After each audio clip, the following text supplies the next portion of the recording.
Wayanad വൈത്തിരിയിൽ UDF സ്ഥാനാർത്ഥിയെ vote ചോദിക്കുന്നതിൽ നിന്ന് വിലക്കിയെന്ന ആരോപണത്തിൽ പരാതിയുമായി മുന്നോട്ടു പോകാൻ കോൺഗ്രസ്. തളിമല തൈലക്കുന്ന് പ്രദേശത്താണ് ഇന്നലെ വൈകിട്ട് വോട്ട് ചോദിക്കാനെത്തിയവരെ തടഞ്ഞത്. 7ാം വാർഡ് യു.ഡി.എഫ് സ്ഥാനാർത്ഥി ശൈലജ മുരുകേഷിനെയും യു.ഡി.എഫ് പ്രവർത്തകരെയുമാണ് തടഞ്ഞു എന്നാണ് പരാതി. ഇന്നലെ വൈകിട്ടാണ് വൈത്തിരി തളിമല പ്രദേശത്ത് യു.ഡി.എഫ് സ്ഥാനാർത്ഥിയായിട്ടുള്ള ശൈലജ മുരുകേശനും ഒപ്പം തന്നെ മഹിളാ കോൺഗ്രസിന്റെ മണ്ഡലം പ്രസിഡന്റായിട്ടുള്ള വിലാസിനി ഉൾപ്പെടെയുള്ളവർ വോട്ട് ചോദിക്കാനായി പോയത്. ഈ ഘട്ടത്തിലാണ് അവരെ തടഞ്ഞ് ഇവിടെ വോട്ട് ചോദിക്കാൻ കഴിയില്ല എന്നുള്ള തരത്തിലുള്ള നിലപാട് ഒരു വിഭാഗം ആളുകൾ ഉന്നയിച്ചത്. 3 പേരാണ് ഈ സംഘത്തിലുണ്ടായിരുന്നുള്ളതാണ് ഇവരുടെ ആക്ഷേപം. നേരെ ഇവരോട് തന്നെ ചോദിക്കാം എന്താണ് സംഭവിച്ചതെന്ന്. എന്താണ് യഥാർത്ഥത്തിൽ സംഭവിച്ചത്? ഞാൻ 7ാം വാർഡിലെ സ്ഥാനാർത്ഥി ശൈലജ മുരുകേശൻ. ഞങ്ങളവിടെ വോട്ട് ചോദിക്കുകയായിരുന്നു. ഓരോ വീടുകളിൽ നിന്നും വോട്ട് ചോദിക്കുമ്പോൾ നല്ലൊരു സൗഹൃദത്തിലും നല്ല സ്നേഹത്തോടും തന്നെയാണ് ജനങ്ങൾ ഞങ്ങളോട് പെരുമാറിയത്.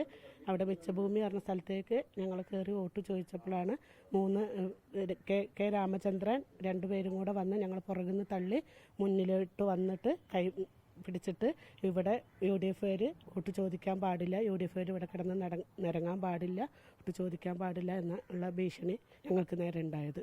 എന്താണ് ഇങ്ങനെ ഒരു പറയാൻ കാരണം? എന്താണ് ശരിക്കും അങ്ങനെ പരാജയഭീതി ആയിരിക്കും അങ്ങനെ പറയാനുള്ളൊരു കാരണം എന്നാണ് ഞങ്ങൾ മനസ്സിലാക്കുന്നത്. അതായത് മിച്ചഭൂമിയിലേക്ക് ഞങ്ങൾ കയറാൻ വേണ്ടി നിൽക്കുന്ന സമയത്താണ് ഇവരിങ്ങനെ 2-3 പേര്, സ്ഥാനാർത്ഥി അടക്കം ഒരു 10 പേര് ഞങ്ങളുടെ ബാക്കിൽ തന്നെ ഞങ്ങളെ ഫോളോ ചെയ്ത് വരുന്നുണ്ടായിരുന്നു.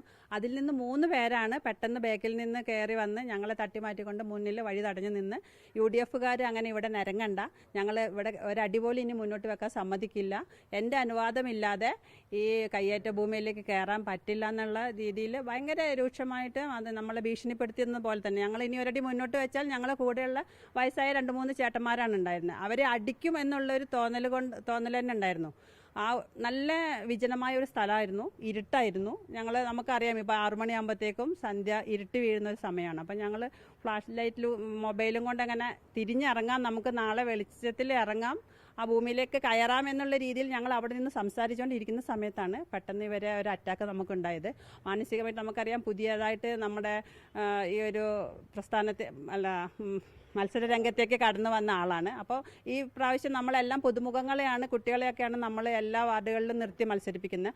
അതിൻ്റെ എല്ലാം പരാജയവീതി. ആ പ്രദേശത്ത് അറിയപ്പെടുന്ന ഒരു വ്യക്തിയാണ് ശൈലജ മുരുകേശൻ എന്ന് പറയുന്നത്. കാരണം ഹരിതസേനയിൽ ജോലി ചെയ്ത് തൻ്റെ മക്കളെ നല്ല ഉന്നത വിദ്യാഭ്യാസം നൽകി അതിൽ അവരുടെ മകൾ ഇപ്പോൾ MBBS പാസ്സായി ഡോക്ടറായി വന്നിരിക്കുന്നു. അപ്പോൾ ആ പ്രദേശത്ത് ഈ ഒരു വ്യക്തിക്ക് നല്ലൊരു പേരുണ്ട് എന്നുള്ളൊരു ആ ഒരു പരാജയഭീതി അവർക്ക് ഉണ്ടെന്ന് തോന്നുന്നു. ആ ഒരു LDFന്റെ എല്ലാ പിന്തുണയും ഇല്ലാതെ ഒരു വ്യക്തി മാത്രം ഇങ്ങനെ വന്ന് പറയുന്നത് നമുക്ക് തോന്നുന്നില്ല. അപ്പം LDFന്റെ ആ പ്രദേശത്തുള്ള നേതാക്കളടക്കം ഇതിന് ഉത്തരവാദികളാണെന്നാണ് ഞങ്ങൾക്ക് തോന്നുന്നത്. ഞങ്ങൾക്ക് നേരെയുള്ള ഭീഷണിക്കെതിരെ ഞങ്ങൾ എന്തായാലും പരാതി നൽകാനാണ് തീരുമാനിച്ചിരിക്കുന്നത്. പ്രസ്ഥാനത്തിന് ഞങ്ങളെ നേതാക്കന്മാരുടെ എന്തായാലും ഇതുമായി ബന്ധപ്പെട്ട് പരാതി നൽകുമെന്നുള്ളതാണ് UDF നേതാക്കളൊക്കെ അറിയിക്കുന്നത്. പരാതിയുമായി മുന്നോട്ട് പോകുമെന്നുള്ള കാര്യമാണ് അറിയിക്കുന്നത്.